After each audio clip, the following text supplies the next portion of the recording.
হাদিস শরীফের ভিতরে বিশ্বনবী হযরত মুহাম্মদ সাল্লাল্লাহু আলাইহি ওয়াসাল্লাম ইরশাদ করলেন, ইরশাদ ফরমান যে একটি কাজ করলে 5টি পুরস্কার পাওয়া যাবে। আমরা দুনিয়ায় পুরস্কার পাওয়ার জন্য খ্যাতি, যশ, নাম, সম্মান, মর্যাদা, ম্যাগনিফিসেন্ট এগুলো আমরা অর্জন করার জন্য কত না চেষ্টা করি, স্বতঃস্ফূর্তভাবে চেষ্টা করি, কিন্তু আল্লাহ পাক রব্বুল আলামিন আমাদেরকে একটি কাজ করলে পরকালে 5টি পুরস্কার দেবেন এই চিন্তা আমরা করি না, আমল করার জন্য চেষ্টা করি না। তা আল্লাহ রাসূল সাল্লাল্লাহু আলাইহি ওয়াসাল্লাম বললেন, তিরমিজি শরীফের হাদিস, আল্লাহ রাসূল বললেন আত-তুহুরু শাতরুল ঈমান, অর্থাৎ পবিত্রতা অর্জন করো। পবিত্রতা হলো ঈমানের অর্ধেক বা ঈমানের অংশ। আল্লাহ রাসূল বললেন পবিত্রতা অর্জন করো। এই পবিত্রতা আপনার শুধু বাহ্যিক নয়, সব জায়গায়, অর্থাৎ আপনার বাহ্যিক ভিতরগত সব জায়গায় পবিত্রতা অর্জন করতে হবে। আমরা মনে করি শুধু আমরা বাহ্যিকভাবে ওযু করলাম, ওযু করে তায়াম্মুম করলাম, গোসল করলাম, পবিত্র হয়ে গেলাম, না। আপনাকে অবশ্যই পবিত্র হতে হলে আপনাকে গোসল প্রয়োজন, ওযু প্রয়োজন, এরপরে তায়াম্মুম প্রয়োজন, এরপরে আপনাকে পবিত্র খাবার, পবিত্র রিজিক অর্থাৎ হালাল হারাম বেছে আপনাকে খাবার গ্রহণ করা, অ্যাকসেপ্ট করা দরকার। আপনি যখন হালাল খাবার খাবেন, হালাল খাবার সেবন করবেন, তখন শরীরটা আপনার পবিত্র হয়ে যাবে। বিশ্বনবী হযরত মুহাম্মদ সাল্লাল্লাহু আলাইহি ওয়াসাল্লাম বললেন, যে বান্দা হারাম খায়, হারাম খাওয়ার কারণে তার শরীরের ভিতরে যেই রক্ত মাংস তৈরি হয়, এই রক্ত মাংস যতক্ষণ পর্যন্ত জাহান্নামের আগুনে না জ্বলবে ততক্ষণ সে জান্নাতে যাইতে পারবে না।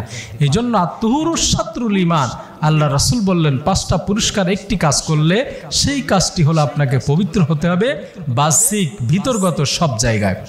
এবার আসেন, বিশ্বনবী বললেন পবিত্র হয়ে যে বান্দা বলবে আলহামদুলিল্লাহি তামলাল মিজান, আল্লাহ তাআলার প্রশংসা করবে যে বান্দা পবিত্র হয়ে তামলাল মিজান, আল্লাহ রাসূল সাল্লাল্লাহু আলাইহি ওয়াসাল্লাম বললেন তার মিজানের পাল্লাটাকে আল্লাহ তাআলা সব দ্বারা পরিপূর্ণ করে দেবে।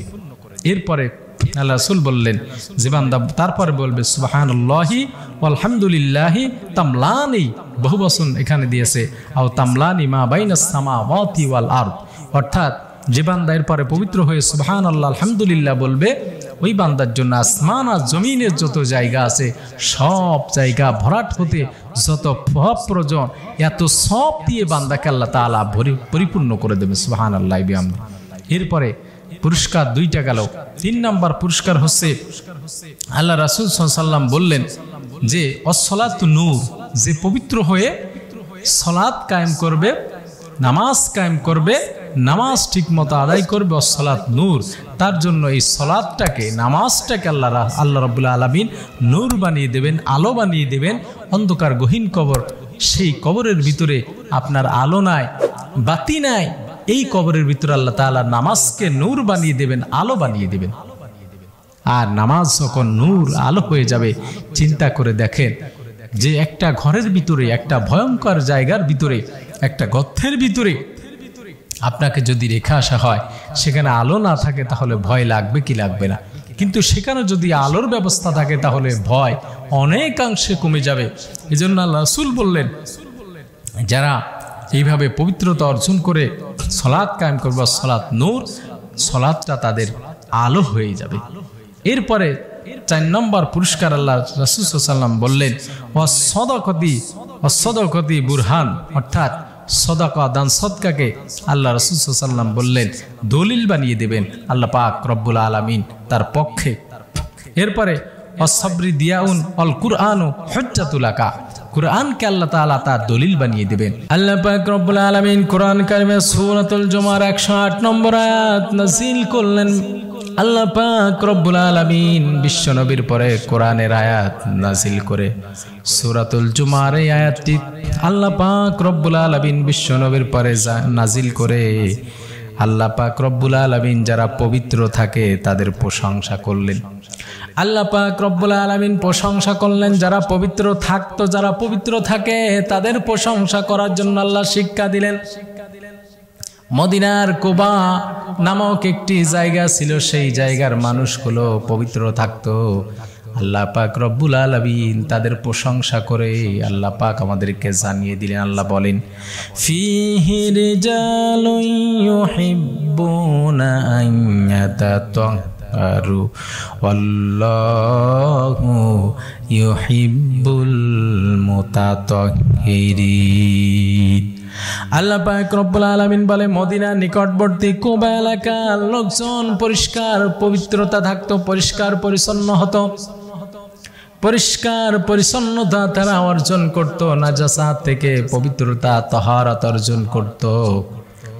ওই এলাকার মানুষগুলো পবিত্র থাকতো, সুন্দর থাকতো, ওই এলাকার মানুষগুলো পবিত্রতা অর্জন করত, যার কারণে আল্লাহ পাক রব্বুল আলামিন ওই এলাকার মানুষগুলোকে চুজ করেছে, ওই এলাকার মানুষগুলোকে চয়েস করেছে, পছন্দ করেছে। ওই এলাকার মানুষগুলোর পর আল্লাহ পাক রব্বুল আলামিন কোরআনের আয়াত নাযিল করে তাদেরকে আল্লাহ পাক রব্বুল আলামিন বিশ্ববাসীর কাছে তাদের প্রশংসা তুলে ধরলে। যে মানুষগুলোর প্রশংসা স্বয়ং আল্লাহ করে তাদের দাম কম না বেশি? আল্লাহ রাব্বুল আলামিন ওই মদিনার কুবা এলাকার লোকজনের প্রশংসা করে বিশ্ববাসীর কাছে তাদের সম্মান মর্যাদা অনেক গুণ বাড়িয়ে দিলেন। আল্লাহ পাক রব্বুল আলামিন বললেন তারা পরিষ্কার পুত পবিত্র থাকে, তার মানে হলো আল্লাহ যার প্রশংসা করে তাদের কোনো চিন্তা আছে নাকি বলেন? আজ আমরা যদি ওইভাবে পুত পবিত্র হতে পারি, ওইভাবে আমরা যদি চিন্তা চেতনা টেন্ডেন্সি নিতে পারি, আমরাও পুত পবিত্র হব, তাহারাত অর্জন করব, আমরাও তাহারাত অর্জন করব নাজাসাত থেকে।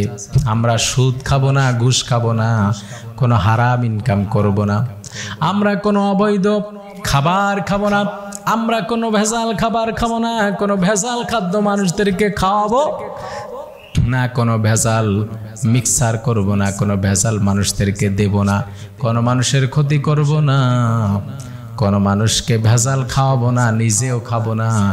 এমন চিন্তা করে শরীরের ভিতরে ওই খাবার থেকে যে রক্ত মাংস তৈরি হবে, বিশ্বনবী হযরত মুহাম্মদ সাল্লাল্লাহু আলাইহি ওয়াসাল্লাম বলে ভালো খাবার খাও, হালাল খাবার খাও, যে রক্ত মাংসগুলা তৈরি হবে এগুলো ভালো কাজের দিকে আহ্বান করবে, ভালো কাজের দিকে ডাকবে, সব সময় সদা সর্বদা নামাজের দিকে ডাকবে, জিকিরের দিকে ডাকবে, হালালের দিকে ডাকবে, এরপরে যাকাতের দিকে ডাকবে, এরপরে ভালো কাজের দিকে ডাকবে, জান্নাতের দিকে ডাকবে। আর খাবার যখন খারাপ খাবে এগুলো সব সময় খারাপ কাজের দিকে ডাকবে। এই জন্য তারপরে যতই পবিত্রতা অর্জন করো, বাহ্যিক যতই ভালো করে ধোও, ভিতরগত যদি পরিষ্কার না থাকে, শুধু এইভাবে তাহারাত অর্জন করলে কিন্তু কাজ হবে না। আল্লাহ পাক রব্বুল আলামিনের সাথে আল্লাহ রাসূল সাল্লাল্লাহু আলাইহি ওয়াসাল্লামের জন্য বললেন, ও আমার উম্মতরা শোনো, যদি তোমরা সব জায়গায় সব দিক থেকে পবিত্রতা অর্জন করতে পারো, অর্জন করে একটা কাজ করো, আত-তাহুরু শাতরুল ঈমান, যদি শুধুমাত্র পবিত্রতা অর্জন করে 5টি কাজ করো বা পবিত্রতা অর্জন করে নাও, আল্লাহ পাক রব্বুল আলামিন পরকালে তোমাদেরকে 5টা পুরস্কার দিবেন।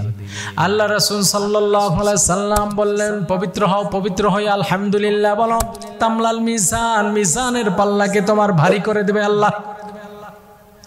এরপরে সুবহানাল্লাহ আলহামদুলিল্লাহ বলো, যদি পবিত্র হয়ে তামলানি বাইনাস সামাওয়াতি ওয়াল আরদ, আসমান এবং জমিনের ভিতরে যত জায়গা আছে, পবিত্র হয়ে যখন এই কথাগুলো বলবে, আল্লাহ পাক রব্বুল আলামিন সব জায়গা পরিপূর্ণ হওয়ার জন্য যত সব প্রয়োজন এত সব দিয়ে তোমার আমলনামা ভরপুর করে দেবে। এরপরে আল্লাহ রাসূল সাল্লাল্লাহু আলাইহি সাল্লাম বললেন, ও সাদাকাতু বুরহান, অর্থাৎ তোমার সাদাকাকে আল্লাহ তোমার পক্ষে দলিল বানিয়ে দিবেন। ওয়াল কুরআন হুজ্জাতা, এরপরে কোরআনকেও তোমার পক্ষে দলিল বানিয়ে দিবেন। ওয়াসসালাতু নূর, এরপরে হলো তুমি পবিত্র হয়ে সালাত আদায় করবে, সালাতকে তোমার পক্ষে নূর বানিয়ে দেবে।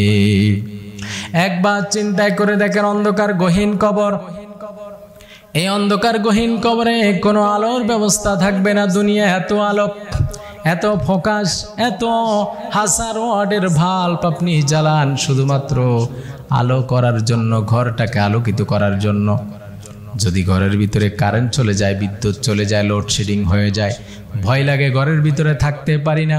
হঠাৎ যেন কেমন চতুর্দিক থেকে অন্ধকার সে আসছে, ভয় লাগে, ভয় লাগে, ভয় লাগে, বাঁচাও। দ্রুত কোথায় লাইট আছে ব্যবস্থা করো, দ্রুত কোথায় সোলার আছে জ্বালিয়ে দাও, দ্রুত কোথায় লাইটের ব্যবস্থা আছে চালিয়ে দাও। এই চিন্তা চেতনা মাথার ভিতরে তখন খেলে যায়। একবার চিন্তা করো, অন্ধকার গহীন কবরে যখন কোনো আলো থাকবে না, সাথী থাকবে না, বাতি থাকবে না, ওই অন্ধকার গহীন কবরের ভিতরে কেমনে থাকবে? আল্লাহর রাসূল বললেন, ওয়াস সালাত নূর, তাহারাত অর্জন করে সালাত আদায় করো। আল্লাহ পাক রব্বুল আলামিন অন্ধকার গহীন কবরের ভিতরে তোমার কবরটাকে নূর দ্বারা আলোকিত করে দেবে। নূর দ্বারা যখন আল্লাহ পাক রব্বুল আলামিন আলোকিত করে দেবে তখন কোনো ভয় থাকবে না। নূর দ্বারা যখন আলোকিত হয়ে যাবে তখন তোমার কোনো ভয় থাকবে না। নূর দ্বারা যখন তোমার কবরটাকে আলোকিত করে দেবে, বিছনাটাকে ফুল সজ্জা তৈরি করে দেবে, ওই সময় ভয় তো থাকবে না। ওই সময় সুন্দরভাবে ওই অন্ধকার গহীন কবরটাকে আল্লাহ পাক রব্বুল আলামিন যেন একটা জান্নাতের বাগানে পরিপূর্ণ করে দেয়। এজন্য আসেন 5টি পুরস্কার নেওয়ার জন্য একটি কাজ করি, পবিত্রতা অর্জন করি। পবিত্রতা অর্জন করে আমরা প্রস্তুতি গ্রহণ করি।